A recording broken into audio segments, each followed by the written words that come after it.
Draft 4 weeks from tomorrow, and the most intriguing development pre-draft has been the 49ers moving up to number 3, presumably to draft a quarterback, though Niners brass says that they're happy with Jimmy G, and he's going to be their top quarterback heading into the season.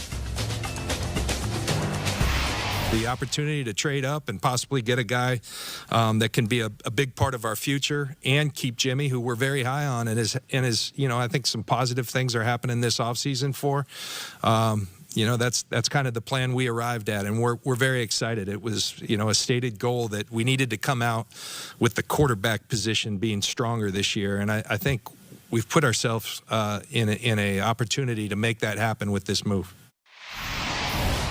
I know that he wasn't totally excited about it like you'd expect, but Jimmy handled it great like he always does. We were very straight up with each other, and I told him how he felt. This doesn't change any of his circumstances right now. I mean, he's still coming in here and trying to lead this team. I told him how excited I was that free agency went a lot better than we anticipated, with being able to sign a lot more of our own players than we had thought going into it, and that we got a real good team coming back here, and we still plan on him leading us and getting as far as we can with them.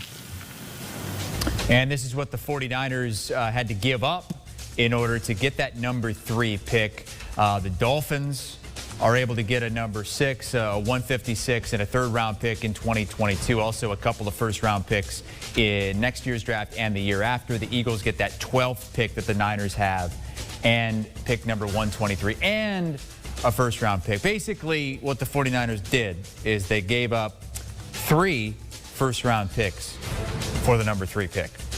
So let's bring in Ryan Wilson, who is our draft analyst, and he's just going to keep getting busier and busier and busier as we head toward the draft, now less than a month away.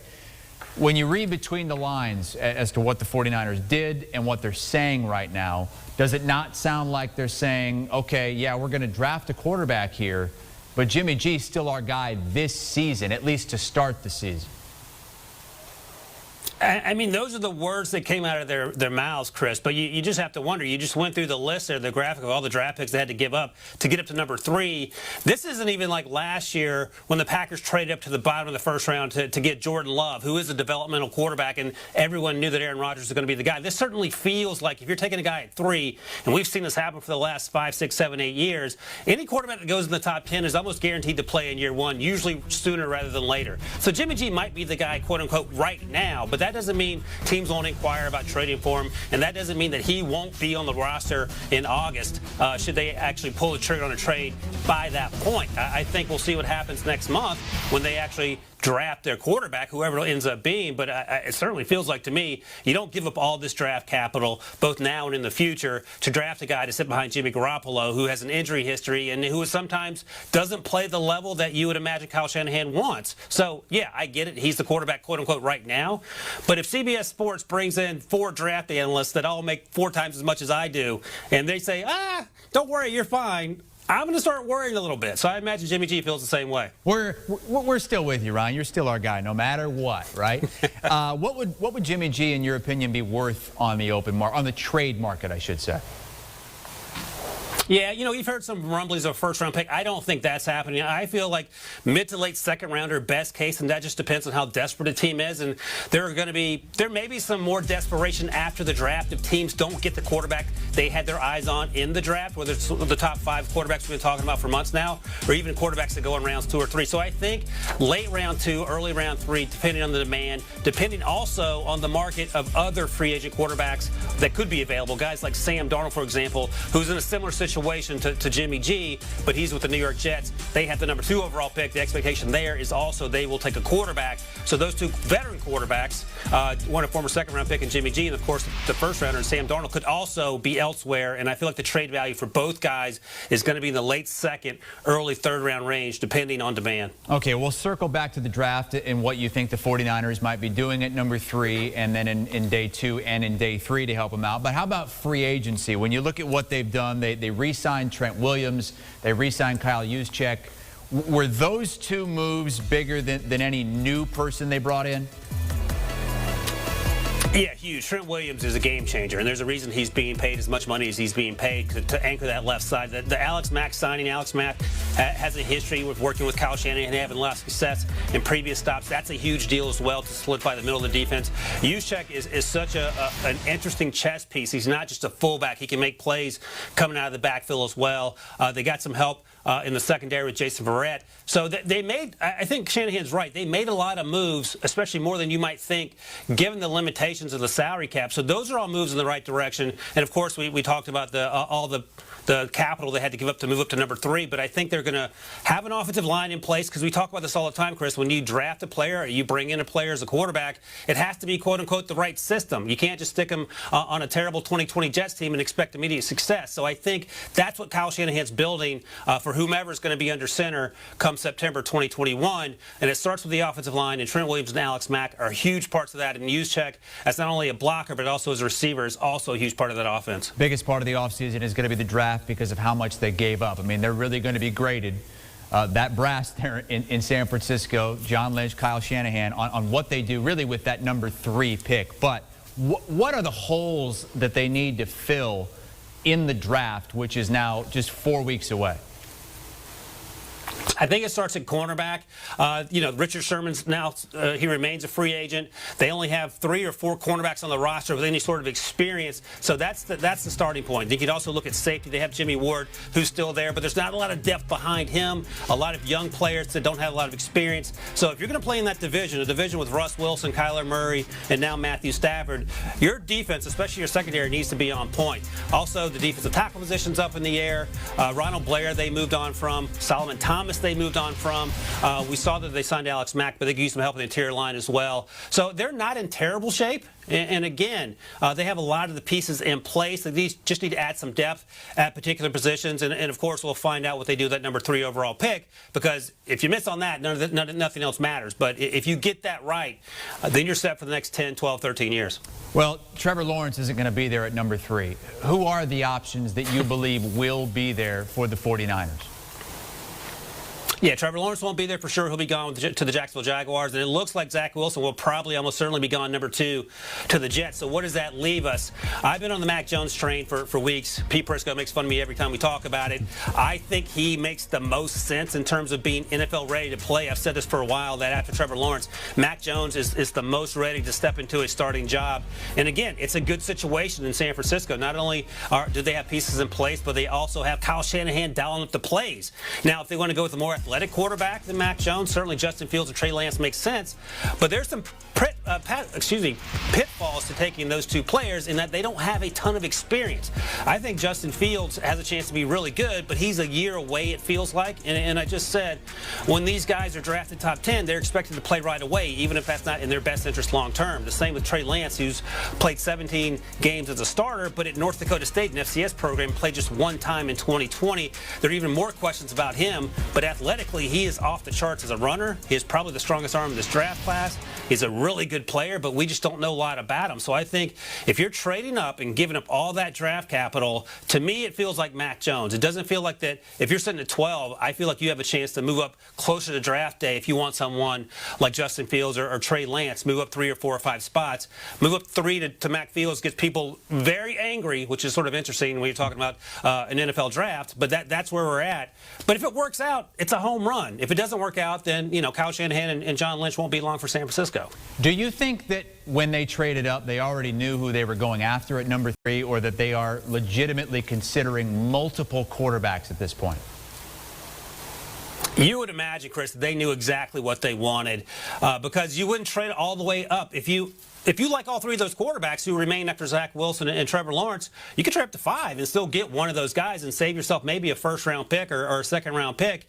But if you get up to 3, it certainly feels like you know who you want. And yes, the NFL is moving towards athletic quarterbacks, but don't forget that Kyle Shanahan got a lot out of Matt Ryan, got a lot out of Kirk Cousins. He desperately wanted Kirk Cousins to come to San Francisco after he left Washington. That didn't work out. Obviously, he ended up in Minnesota.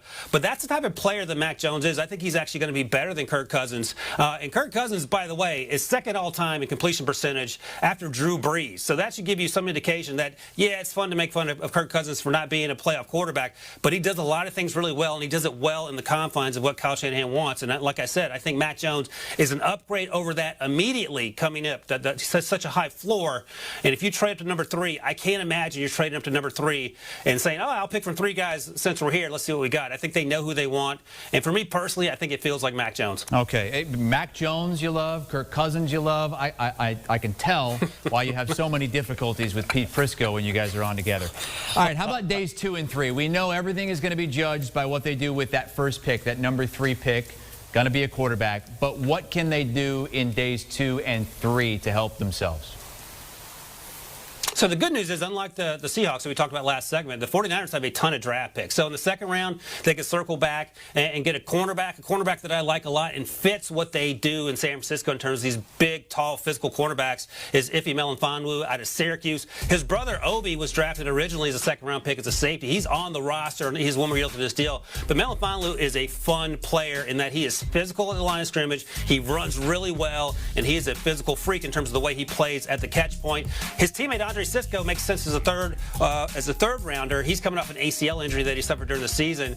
He had a really good tape in 2019. He played well to start 2020, then he suffered that injury. He's a big corner that can patrol the middle of the field, play a little slot. Marvin Wilson makes sense as a day 3 guy in the interior.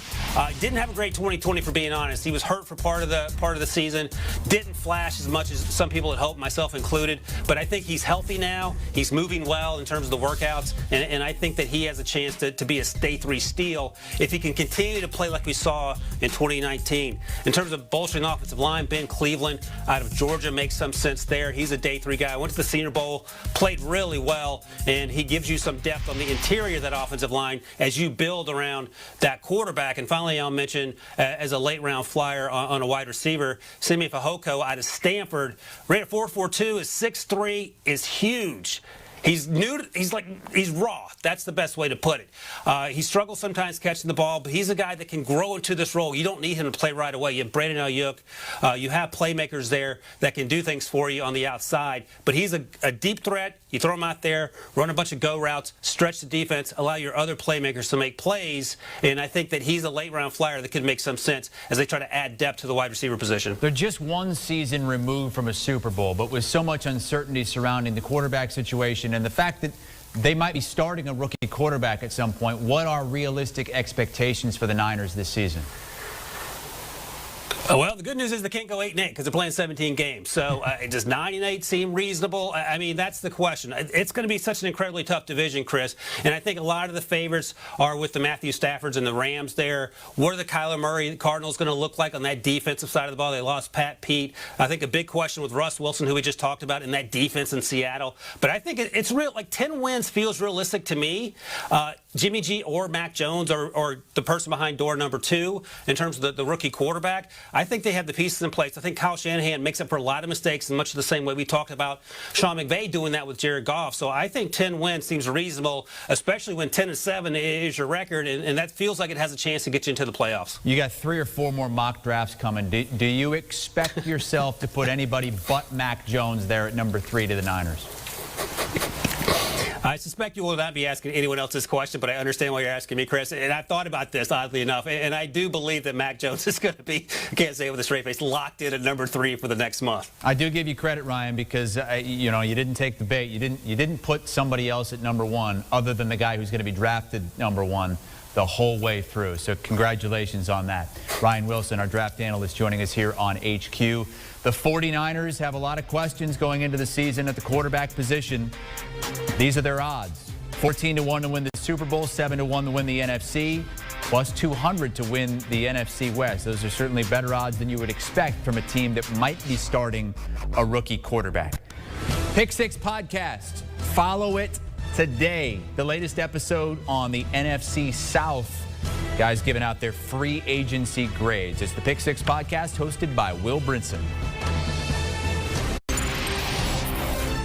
Want a sports network that delivers everything that matters about the game? The highlights, the picks, the instant analysis. No yelling, no fake debates, no politics. Hit the subscribe button and never miss a moment.